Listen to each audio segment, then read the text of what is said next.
Assalamualaikum. I am Muhammad Riaz, your biology teacher from Stars Academy, Head Office, Johar town Lahore.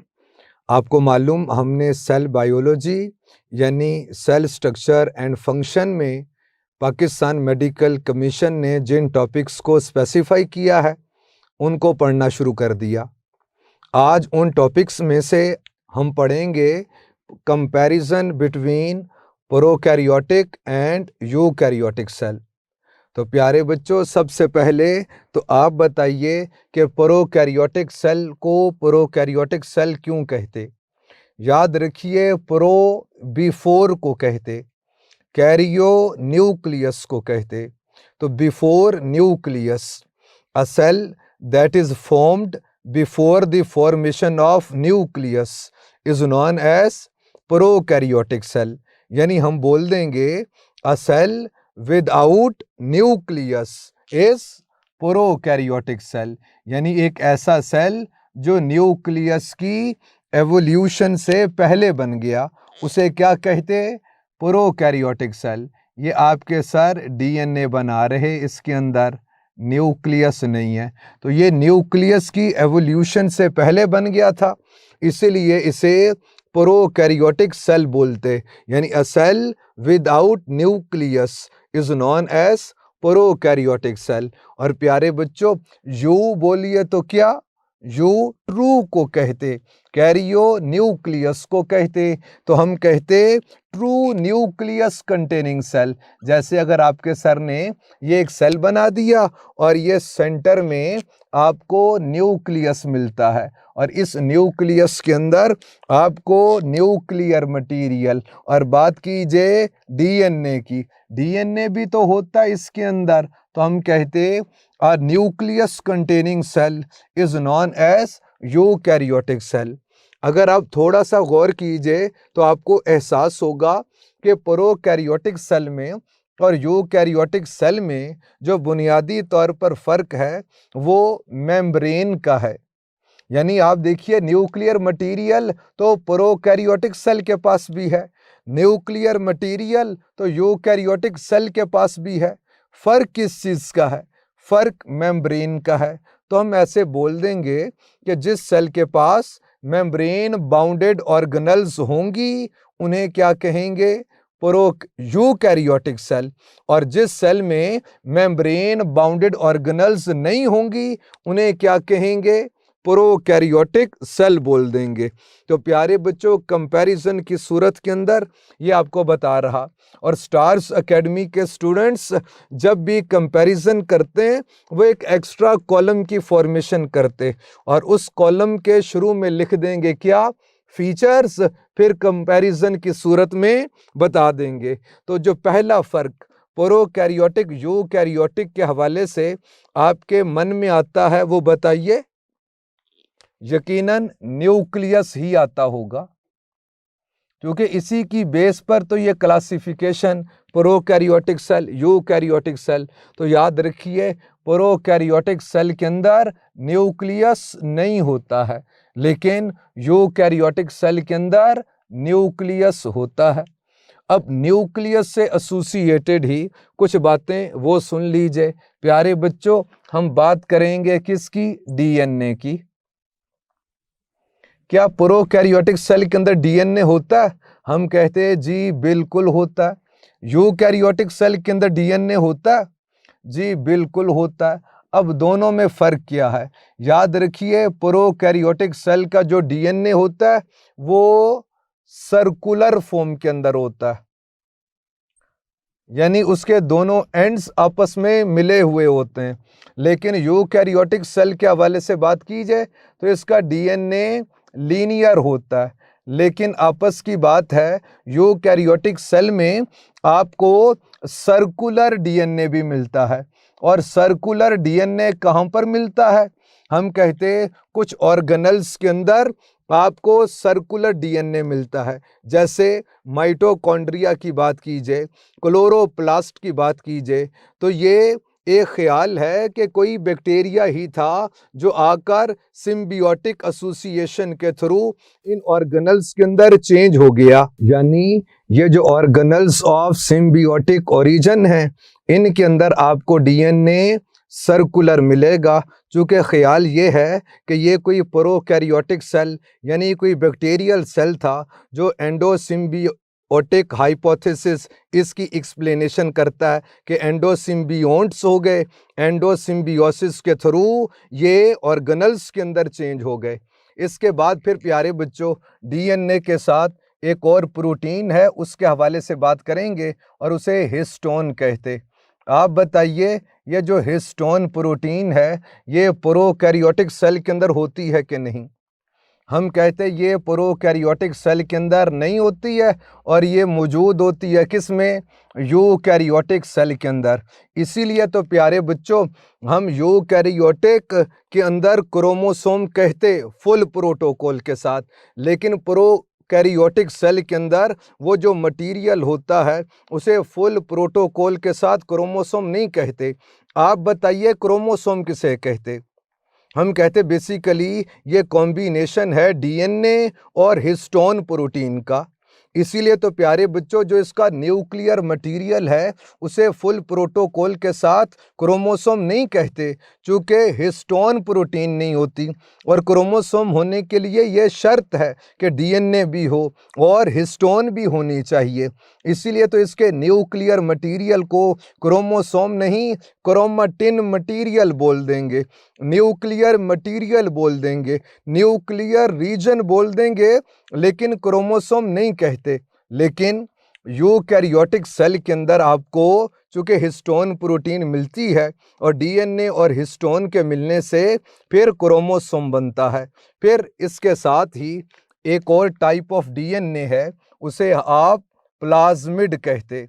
प्यारे बच्चों आप बताइए क्या प्लाज्मिड, वो जो आप बोलते थे कि extra chromosomal circular double stranded DNA, क्या प्रोकैरियोटिक सेल के अंदर मिलता है? हम कहते हैं प्रोकैरियोटिक सेल के अंदर नहीं होता, लेकिन यूकैरियोटिक सेल के अंदर प्लाज्मिड नहीं होता। याद रखिए ये मेजॉरिटी की बात हो रही है, जो एक्सेप्शनल केस है उसकी बात नहीं कर रहे और नहीं करेंगे। और फिर प्यारे बच्चों इस प्लाज्मिड के बाद फिर हम कुछ प्रोसेसेस के हवाले से जिक्र कर देंगे। जैसे अगर आप देखिए साइट ऑफ रेप्लिकेशन को, साइट ऑफ रेप्लिकेशन ये आपको मिलती है किधर? हम कहते हैं प्रोकैरियोटिक सेल में चूंकि न्यूक्लियस नहीं होता तो ये आपको प्रोसेस साइटोप्लाज्म के अंदर मिलता है। साइटो आपको मालूम सेल को कहते और प्लाज्म बोलिए तो क्या? फ्लूइड को कहते। तो fluid of cell is known as cytoplasm. चूंकि न्यूक्लियर मटेरियल इसका डीएनए साइटोप्लाज्म के अंदर होता है, इसीलिए इससे एसोसिएटेड जो भी प्रोसेसेस होंगे वो भी साइटोप्लाज्म के अंदर होंगे। लेकिन यूकैरियोटिक सेल के हवाले से बात कीजिए तो रेप्लिकेशन का जो प्रोसेस है ये कहाँ पर होता है? न्यूक्लियस के अंदर होता है। आप बताइए क्या ये प्रोसेस कहीं और भी होता है? तो फिर वही पुरानी बातें कि ऑर्गेनल्स ऑफ सिम्बियोटिक ओरिजिन यानी क्लोरोप्लास्ट के अंदर डीएनए है, रेप्लिकेशन वहाँ भी हो रही होती है। क्लोरोप्लास्ट के अंदर डीएनए होता है तो ये प्रोसेस आपको वहाँ पर भी मिलेगा। कुछ इसीलिए भी तो इन ऑर्गेनल्स को ऑर्गेनल्स ऑफ सिम्बियोटिक ओरिजिन और सेल्फ रेप्लिकेटिंग ऑर्गेनल्स बोलते हैं। तो प्यारे बच्चों रेप्लिकेशन से लिंक्ड एक बात जो आपको बतानी है, यानी आप बता दीजिए क्या size of Okazaki fragments, Okazaki fragments. आप बताइए कि प्रोकैरियोटिक सेल में जो इसकी लेंथ होती है वो कितनी होती है? प्यारे बच्चों हम कहते प्रोकैरियोटिक सेल में ये 1000 टू 2000 न्यूक्लियोटाइड्स कंटेनिंग होते हैं। लेकिन यूकैरियोटिक सेल के हवाले से बात कीजिए तो इनकी जो लेंथ है वो कितनी? हम कहते 100 टू 200 न्यूक्लियोटाइड्स कंटेनिंग। अब इसके बाद फिर मुझे आपको बात बतानी है, और वो बात है साइट ऑफ ट्रांसक्रिप्शन की। Site of transcription, transcription. और साइट ऑफ ट्रांसक्रिप्शन की बात की जाए तो प्रोकैरियोटिक सेल में ये जो साइट ऑफ ट्रांसक्रिप्शन यानी डीएनए से जो आरएनए की फॉर्मेशन होती है, ये किधर होती है? हम कहते हैं साइटोप्लाज्म के अंदर होती है, क्योंकि डीएनए साइटोप्लाज्म के अंदर मौजूद होता है। लेकिन यूकैरियोटिक सेल के हवाले से बात की जाए तो ये प्रोसेस न्यूक्लियस के अंदर होता है। आप बताइए कहीं और भी होता है? तो चूंकि डीएनए माइटोकॉन्ड्रिया क्लोरोप्लास्ट के अंदर भी होता है, इसीलिए डीएनए से आरएनए यानी जो ट्रांसक्रिप्शन माइटोकॉन्ड्रिया के अंदर भी होती है और क्लोरोप्लास्ट के अंदर भी होती है। जो एंजाइम्स ट्रांसक्रिप्शन करें यानी जो डीएनए का पॉलीमर बनाएं, उस एंजाइम को क्या बोलते? आपको मालूम है, उसे बोलते हैं क्या? RNA polymerase. तो इसकी टाइप्स के हवाले से बात की जाए तो प्यारे बच्चों, हम कहते कि प्रोकैरियोटिक सेल में 1 टाइप की होती है, 1 टाइप की आरएनए पॉलीमरेज होती है, और उससे एक आरएनए पॉलीमरेज की जो टाइप है वही एंजाइम बना रहा होता है मैसेंजर आरएनए, वही एंजाइम बनाता है ट्रांसफर आरएनए, वही एंजाइम बनाता है राइबोसोमल आरएनए। लेकिन यूकैरियोटिक सेल के हवाले से बात की जाए तो इसमें आरएनए पॉलीमरेज सेवरल टाइप्स की होती हैं। इसीलिए तो आप लोग पढ़ते हैं कि आरएनए पॉलीमरेज 1 है, आरएनए पॉलीमरेज 2 है, आरएनए पॉलीमरेज 3 होती है यूकैरियोटिक सेल के अंदर। अब कुछ और फीचर्स उनके हवाले से हम लोग बात करेंगे, कुछ और कैरेक्टरिस्टिक्स उन पे मुझे आपको बात बतानी है। आइए बात करते हैं मेम्ब्रेनस ऑर्गेनल्स की। मेम्ब्रेनस ऑर्गेनल्स, आप बताइए ये मेम्ब्रेनस ऑर्गेनल्स आपको किस में मिलेंगी?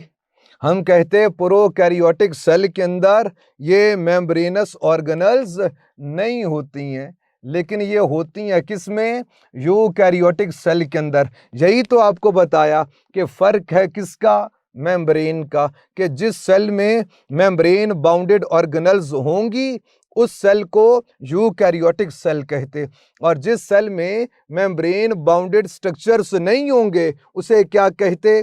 Prokaryotic cell. अब मुझे आपसे पूछना, आप बताना कि Golgi apparatus is present in, हम कहेंगे यूकैरियोटिक सेल, चूंकि मेम्ब्रेनस ऑर्गेनल है। Chloroplast is present in eukaryotic cell, mitochondria is present in eukaryotic cell, vacuole is present in eukaryotic cell. चूंकि ये सारी मेम्ब्रेनस ऑर्गेनल्स हैं, प्रोकैरियोटिक सेल के अंदर ये नहीं होती हैं।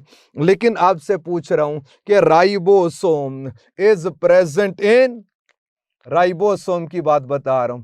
राइबो ग्रेनुलर को कहते सोम, बॉडी को कहते, तो राइबोसोम इज प्रेजेंट इन, हम कहेंगे बोथ ऑफ दीज। चूंकि नॉन मेम्ब्रेनस ये प्रोकैरियोटिक सेल के अंदर भी है और यूकैरियोटिक सेल के अंदर भी है, लेकिन फर्क है। प्रोकैरियोटिक सेल का राइबोसोम 70S होता है, लेकिन यूकैरियोटिक सेल का राइबोसोम 80S होता है। लेकिन प्यारे बच्चों, कहीं पर आपको 70S भी मिलता है, हम कहते हैं 70S भी होता है, और 70S किधर? फिर वही बातें कि membrane of organelles of symbiotic origin, यानी क्लोरोप्लास्ट की बात हो, माइटोकॉन्ड्रिया की बात हो, तो उसमें 70S होता है। फिर कुछ और नॉन मेम्ब्रेनस ऑर्गेनल्स के हवाले से बात की जाए तो मुझे आपसे पूछना, ये जो सेंट्रियोल है इसके हवाले से बताइए। सेंट्रियोल ये आपको किसके अंदर मिलेगा? क्या प्रोकैरियोटिक सेल के अंदर होता है? हम कहते ये प्रोकैरियोटिक सेल के अंदर नहीं होता है।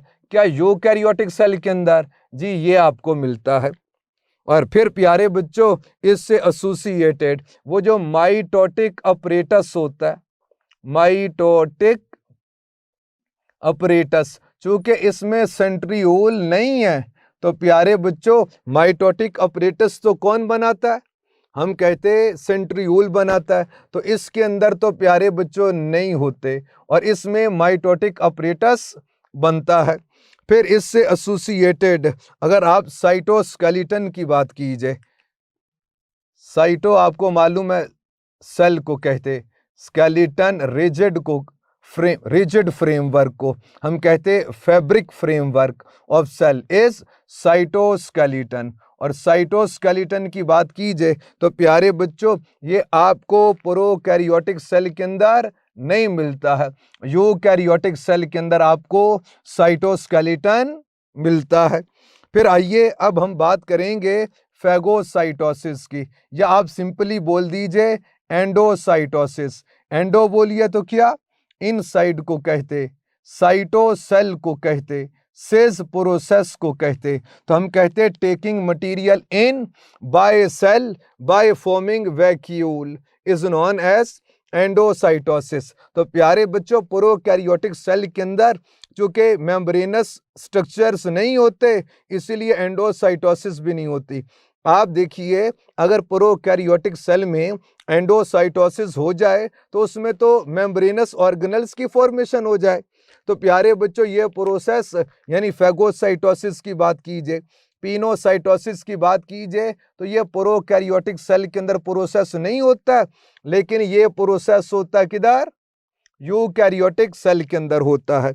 अब आइए हम बात करते हैं सेल डिवीजन की। सेल डिवीजन प्यारे बच्चों प्रोकैरियोटिक सेल डिवीजन को हम लोग कहते हैं क्या, बाइनरी फिशन। बाइनरी वैसे टू को कहते, फिशन ब्रेकडाउन को। तो एक बैक्टीरिया एक प्रोकैरियोटिक सेल टू में ब्रेक हो जाएगा। लेकिन यूकैरियोटिक सेल के हवाले से बात कीजिए तो आपको माइटोसिस भी मिलती है और मायोसिस भी मिलती है। लेकिन याद रखना ये जो बाइनरी फिशन है इसे कुछ और भी कहते, इसी को हम लोग कहते एमाइटोसिस, यानी ये माइटोसिस नहीं है। प्यारे बच्चों ए नॉट को कहते यानी ये माइटोसिस नहीं है। माइटोसिस क्यों नहीं है, बाइनरी फिशन को ए माइटोसिस क्यों कहते, तो प्यारे बच्चों माइटोसिस के टू स्टेप्स होते हैं, एक को कहते कैरियोकिनेसिस, एक को कहते हो साइटोकिनेसिस। और कैरियोकिनेसिस क्या, हम कहते the process of division of nucleus is known as karyokinesis. लेकिन प्रोकैरियोटिक सेल के अंदर तो न्यूक्लियस होता ही नहीं है। अगर न्यूक्लियस नहीं है तो फिर कैरियोकिनेसिस भी नहीं, कैरियोकिनेसिस नहीं तो माइटोसिस भी नहीं। इसीलिए तो हम इस प्रोसेस को एमाइटोसिस भी कहते, यानी binary fission is also known as amitosis. Cell division के बाद फिर प्यारे बच्चों हम बात करेंगे कंपोजिशन ऑफ फ्लैजेला की। कंपोजिशन ऑफ फ्लैजेला, फ्लैजेला की केमिकल कंपोजिशन के हवाले से बात की जाए तो प्रोकैरियोटिक सेल में चूंकि ट्यूबुलिन प्रोटीन नहीं होती है, इसमें होती है क्या, फ्लैजेलिन। तो flagellin is chemical composition of flagella of prokaryotic cell. लेकिन यूकैरियोटिक सेल में फ्लैजेला की केमिकल कंपोजिशन होती है ट्यूबुलिन। अब इसके बाद फिर हम जिक्र करेंगे composition of cell wall. Composition of cell wall. अब आप बताइए प्रोकैरियोटिक सेल वॉल की जो केमिकल कंपोजिशन होती है वो क्या होती है, हम कहते हैं इसमें आपको मिलता है क्या, पेप्टिडोग्लाइकेन, यानी स्मॉलर फ्रेगमेंट्स ऑफ पेप्टाइड होते हैं और लॉन्ग चेन ऑफ ग्लाइकेन, तो पेप्टिडोग्लाइकेन। इस और फिर हम इसी को कहते हो क्या, म्यूरिन। याद रखिए म्यूरिन की एटमोलॉजी सिटी वॉल है। तो आप ये ख्याल कीजिए कि बैक्टीरिया एक सिटी है और उसके इर्द गिर्द जो भी वॉल है, सेल वॉल है, उसे क्या कहते? म्यूरिन। और प्यारे बच्चों ये जो होल मोलेकुलर कॉम्प्लेक्स है जो वन यूनिट के तौर पे एक्ट कर रहा, इसे हम लोग कहते क्या? सैकुलस। अब आ जाइए यूकैरियोटिक सेल के हवाले से, तो हम कहते chemical composition of cell wall of eukaryotic cell is polysaccharide. यानी आप देखिए प्लांट सेल में जो सेल वॉल की केमिकल कंपोजिशन वो क्या? हम कहते सेलुलोज है। और सेलुलोज क्या? हम कहते ये पॉलीसैकेराइड है। फिर प्यारे बच्चों chemical composition of cell wall of fungi is, हम कहेंगे काइटिन। नेक्स्ट, अब सेल मेम्ब्रेन के हवाले से कुछ बातें बतानी आपको, और यहां पर आपके सर लिख रहे कि कोलेस्टेरोल इन सेल मेम्ब्रेन।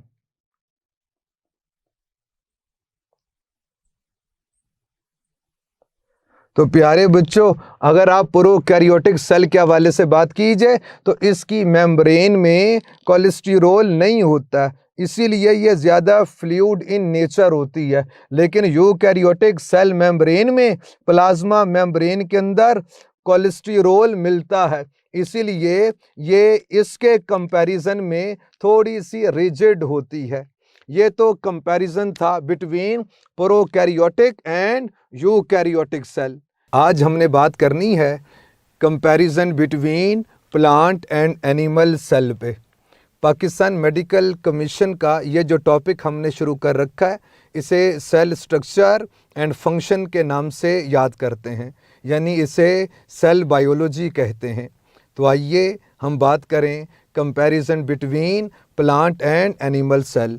जब भी हम कंपैरिजन करेंगे हम एक एक्स्ट्रा कॉलम की फॉर्मेशन करेंगे और उस कॉलम के अंदर लिख देंगे फीचर्स या लिख देंगे क्या? कैरेक्टरिस्टिक्स। और ये कंपैरिजन है between plant cell and animal cell. सबसे पहले आप वो बात बताइए जो आपको इन दोनों के डिफरेंस के हवाले से जहन में आ रही। तो मैं आपको बता रहा हूँ जो बात आपके जहन में आती है वो क्या? वो सेल वॉल है। आप बताइए प्लांट सेल के अंदर सेल वॉल होती है? हम कहते जी बिल्कुल होती है। लेकिन क्या एनिमल सेल में सेल वॉल होती है? हम कहते सेल वॉल नहीं होती है। Outermost covering of plant cell is, हम कहते सेल वॉल, लेकिन outermost covering of animal cell is plasma membrane, या हम इसे सेल मेम्ब्रेन के नाम से याद करते हैं। सेल वॉल से एसोसिएटेड एक प्रोसेस है, अब उसकी बात करेंगे, यानी what is the effect of hypotonic environment, hypotonic environment on plant cell.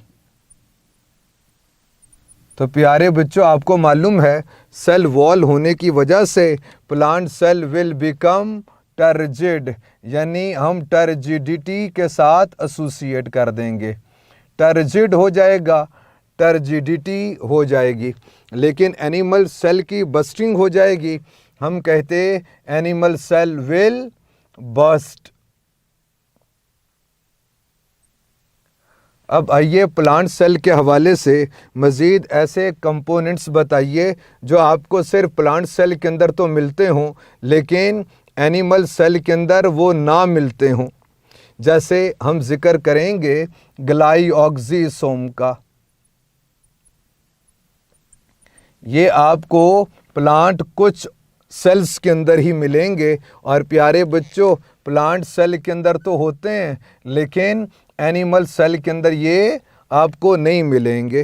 फिर जो ऑर्गेनल आपके जहन में आ रही वो प्लास्टिड्स हैं, और प्लास्टिड्स के अंदर 3 टाइप्स के ऑर्गेनल्स यानी क्लोरोप्लास्ट का जिक्र होता है।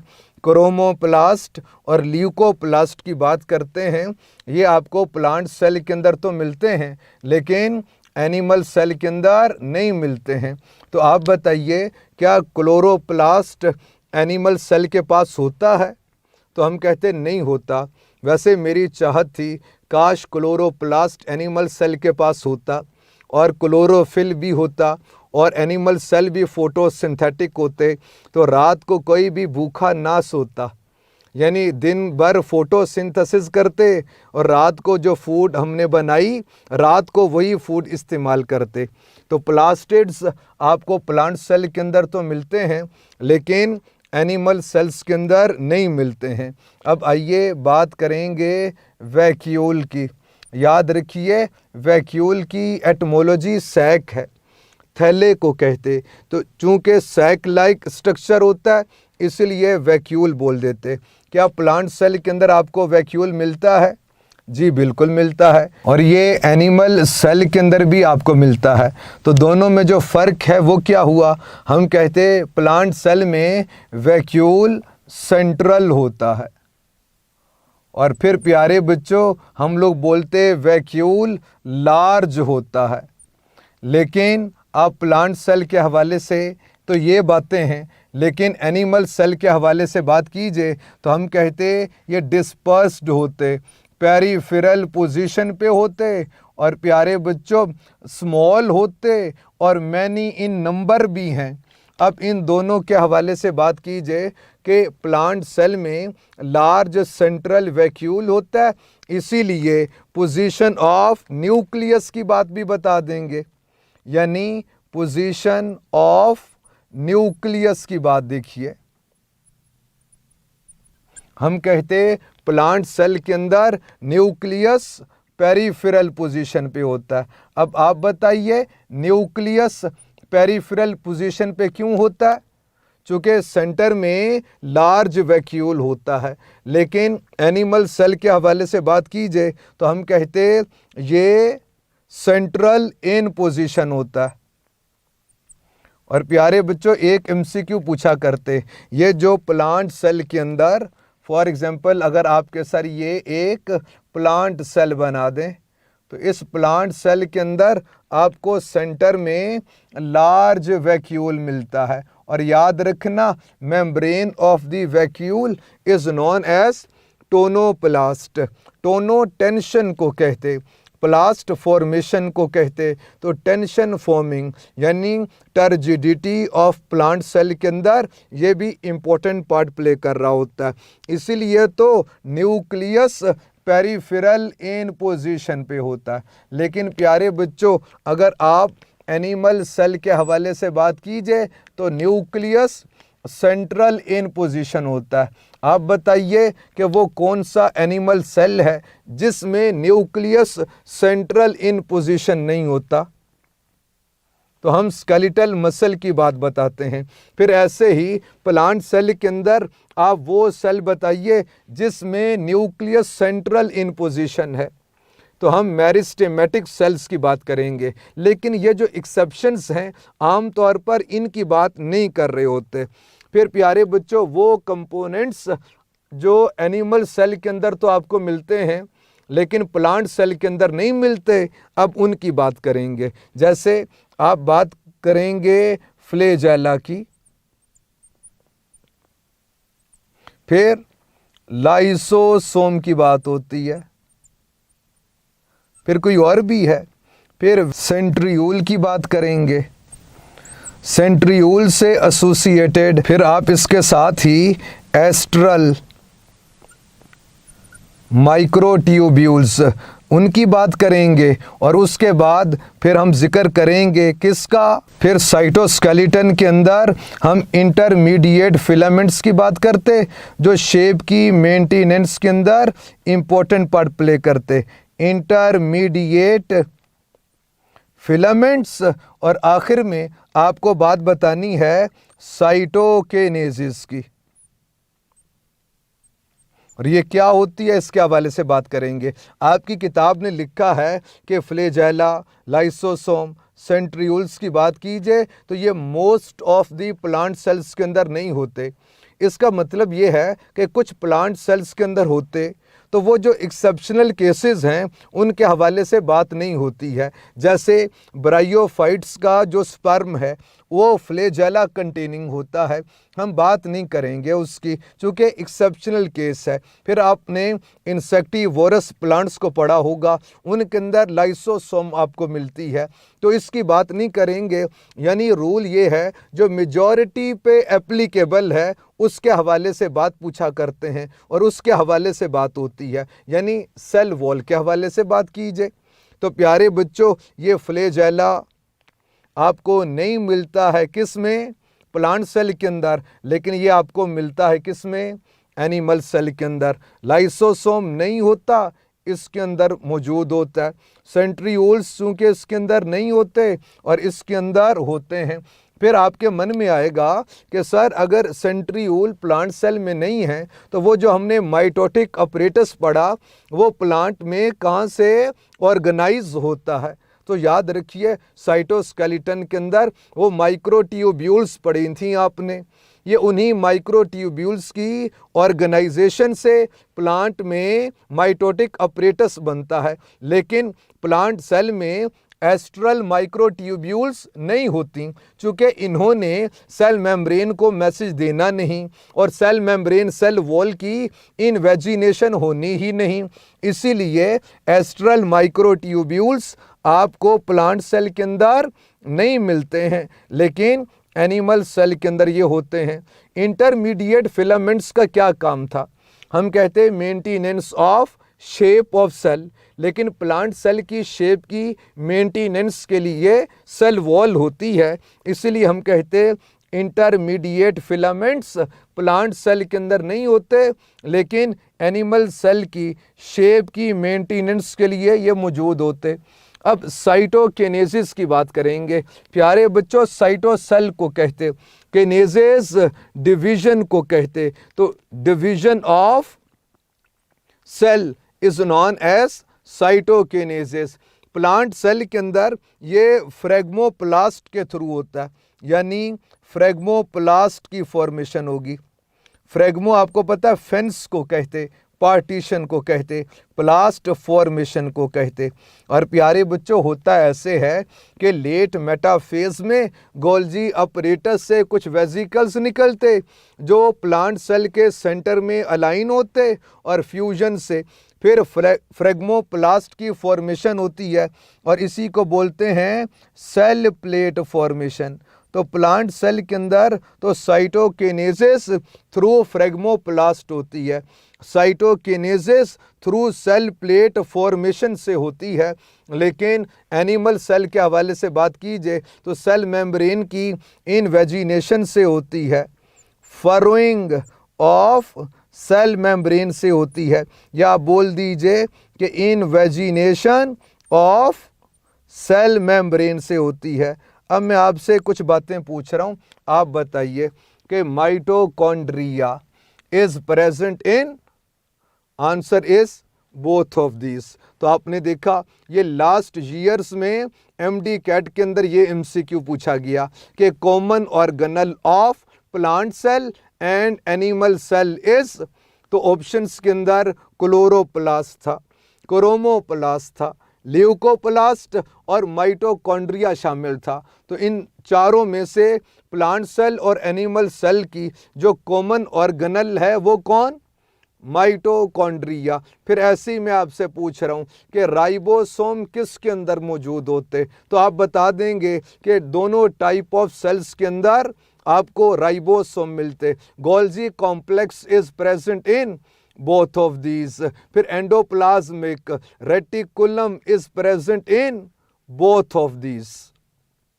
इसे पढ़ लीजिएगा, कोई बात ना समझ आए पूछ लीजिएगा। अल्लाह हाफिज।